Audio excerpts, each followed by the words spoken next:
క్రీస్తునందు ప్రేమైన సహోదరి సహోదరులకు యేసుక్రీస్తు నామములో శుభములు. దేవుని యొక్క నూతనమైన కృప మీకు కలుగునుగాక. ఈరోజు దేవుడు మనకిచ్చిన మాట సామెతల గ్రంథము 12వ అధ్యాయము 10వ వచనము. నీతిమంతుడు తన పశువుల ప్రాణమును దయతో చూచును, భక్తిహీనుల వాత్సల్యము క్రూరత్వమే. ఈ మాటలు సొలొమోను మహారాజు తెలియజేస్తున్నారు.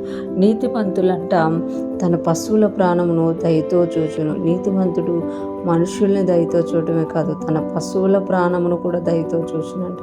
అంటే నీతిమంతుడి యొక్క మనస్సు ఎంత సున్నితంగా మారిపోతుంది అని అంటే, మనుషులని హాని చేయకుండా, మనుషులకి ఇబ్బంది పెట్టకుండా, మనుషులతోటి ఎలా మాట్లాడాలో, ఎలా ప్రవర్తించాలో నేర్చుకోవడమే కాకుండా పశువుల ప్రాణాన్ని కూడా దయతో చూస్తాడట. అంటే పశువుల విషయంలో కూడా, తన దగ్గర ఉన్న జంతువుల విషయంలో, తన దగ్గర ఉన్న పశువుల విషయంలో దయతో చూస్తాడంట, దయను చూపిస్తాడంట.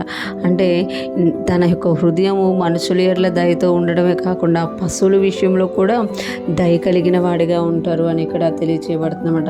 ఇంకొకటి మనం చూస్తాం కదా, దయను మనకి కంఠాహారంగా ధరించుకోమని సొలొమోను తెలియజేస్తుంది. అంటే దయ మనం అంటే కనిపించేటట్టుగా దయ అంటే నీతిమంతుడు ఇట్లా తన పని చేస్తుండగానే అందులో దయ అనేది కనబడిపోతూ ఉంటుంది. అంటే దయను చూపించకుండా అతడు ఉండలేరు అని మనకు అక్కడ తెలియజేయబడుతుంది. ఇక్కడ చూస్తే పశువుల ప్రాణమును కూడా దయతో కాపాడుతాడని, అంటే పశువుల విషయంలో కూడా ఎంతో దయ కలిగి వారిని పశువులను కూడా ఎంతో దయగా చూస్తాడనమాట. ఇంకొకటి మనం కింద చూస్తే భక్తిహీనుల వాత్సల్యము క్రూరత్వం. భక్తిహీనులు వాత్సల్యమును చూపిస్తారు, కానీ అది కూడా ఎలా ఉంటుందట, క్రూరత్వంగా ఉంటుందంట. అంటే క్రూరంగా ఉంటుందట. అంటే భక్తిహీనులు అనుకుంటున్నారు నేను వాత్సల్యంగా చూస్తున్నాను, వాత్సల్యత చూపిస్తున్నానని, కానీ అది రిసీవ్ చేసుకున్న వాళ్ళకి ఎలా ఉంటుంది అంటే క్రూరత్వంగా అనిపిస్తుంది. భక్తిహీనుడు ఏమనుకుంటాడంటే నేను వాత్సల్యమే కదా చూపిస్తాను.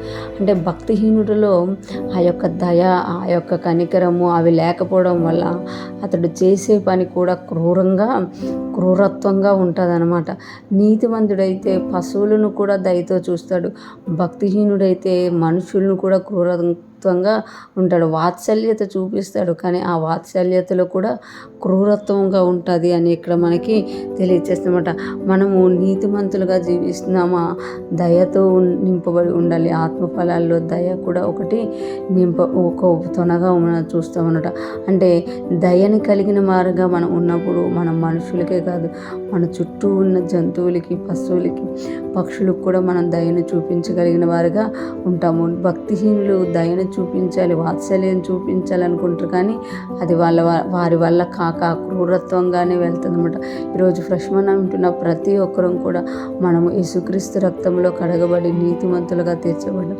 మనలో నుండి దయ అనేది బయటికి రావాలన్నమాట. మనుషులకి దయతో చూడాలి. అదేవిధంగా పశువుల విషయంలో కూడా దయ కలిగిన వారిగా ఉన్నప్పుడు ఇక్కడ చెప్పబడినట్లు నీతిమంతుడు తన పశువుల ప్రాణమును దయతో చూచును అన్నట్టుగా మనము కూడా దయ కలిగిన వారిగా ఉండాలి అని ఈరోజు దేవుడు మనకి తెలియచేస్తున్నారు. అటువంటి దయని కలిగిన వారముగా మనము ఉంటూ అనేక మంది విషయంలో దయ కలిగిన వారిగా జీవిస్తూ, పశువుల విషయంలో కూడా దయ కలిగిన వారంగా జీవిస్తూ దేవునికి మహిమకరంగాను ఈ లోకంలో అనేక మందికి ఆశీర్వాదకరంగాను ఉందుముగాక.